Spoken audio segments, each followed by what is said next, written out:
Hi, I'm Dr. Jack West. I'm Associate Clinical Professor in Medical Oncology at the City of Hope Comprehensive Cancer Center, and also the founder and president of GRACE, Global Resource for Advancing Cancer Education. I'm very happy to be joined today for an ASCO highlights presentation in the field of lung cancer with two of my friends and colleagues from other parts of the country who are lung cancer experts with some different perspectives, and we're going to go through some of the key presentations and talk about what we think this means for patients.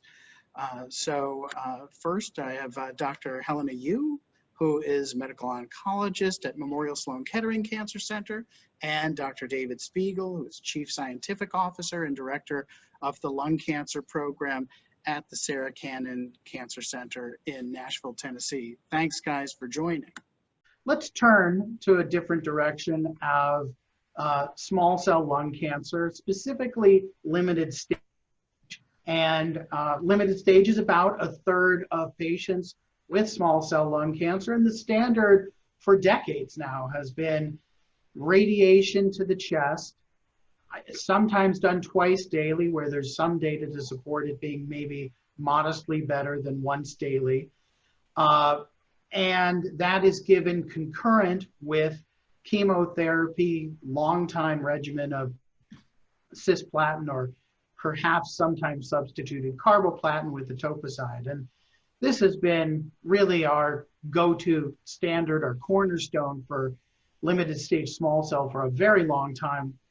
And real improvements have been extremely hard to come by.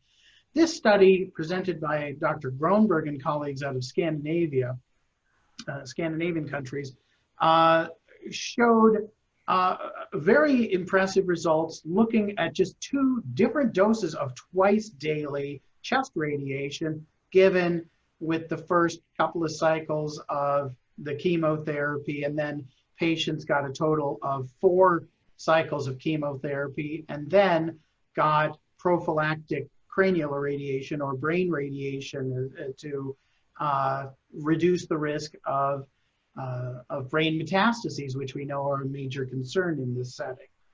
And the results demonstrated a very striking, significant improvement in 2-year survival, as you can see here, with the absolute number being at the higher dose of 60 gray, which is 4 weeks of twice daily, 70% versus 46%. So really a striking difference.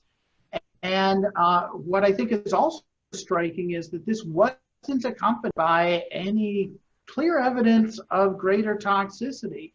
And the discussant who reviewed these results, actually, which is Jared Weiss, one of the GRACE directors, board of directors, had highlighted that this was so unusual that it kind of was hard to believe, almost too good to be true. Now, twice daily chest radiation has not been broadly used in the United States for lots of reasons. And I think the practical issues of having patients come in to get chest radiation at 8:30 in the morning and then come back at 2:30 in the afternoon really basically requires you to spend your whole day going back and forth, where, you know, in many of the places we practice, traffic could mean that you spend the entire day just circling the cancer center.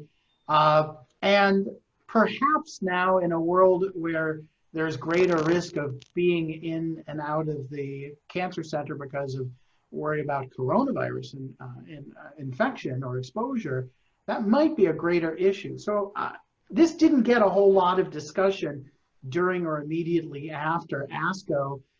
Perhaps part of that's because small cell just doesn't tend to get as much discussion. But the differences in survival are striking. And I'm interested in your thoughts on whether this means to you that you would recommend this for patients who you might see with this. Should this be a new standard of care? It's not an enormous study.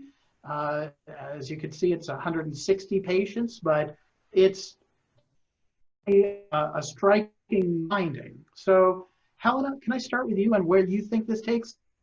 Yes, I think that we actually had the good fortune of discussing this presentation with our radiation oncology colleagues at Memorial. So I think a lot of them felt that the data was incomplete as presented. I think one of the things that I don't think you mentioned is that the progression-free survival was not significant in terms of the difference between the two groups. And usually, survival benefits are driven by progression-free survival benefits. And so that was something, again, that sort of gave some pause as to sort of how this survival benefit was derived.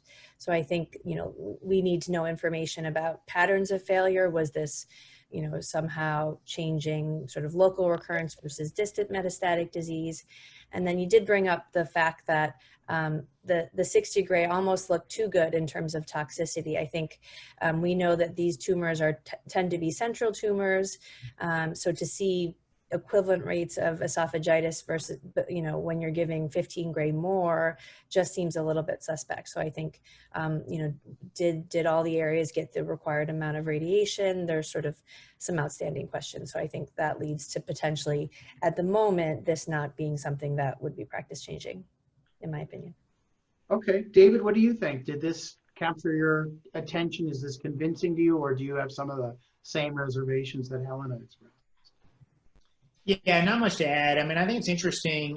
It's kind of an old story, right? Just give more of something, and in this case, it looked really good. It's just the numbers are small. I'm looking forward to the publication to kind of learn more about some of these softer endpoints that were brought up.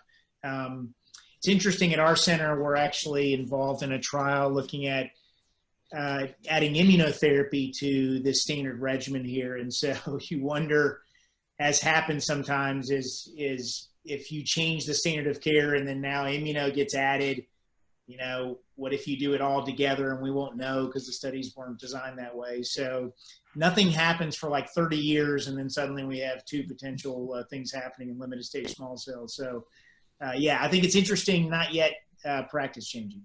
Okay, very good. Good points. One other thing, we'll edit this.